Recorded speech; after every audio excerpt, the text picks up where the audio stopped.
അതാണ് എല്ലാം ചിലപ്പം തങ്കമണി ചക്ക ഉന്നിക്കുന്നു. മൂത്താണോ നോക്കുന്ന? ചക്ക ഉന്നിക്കുന്നുണ്ടോ? ഇച്ചിരി പിഞ്ചാനും കുഴപ്പമില്ല ചേച്ചി. മൂത്ത അത് കണ്ടിട്ട്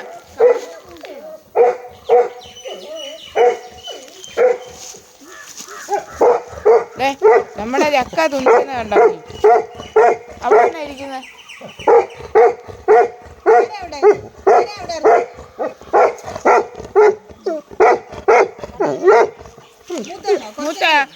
മൂത്തല്ലേ?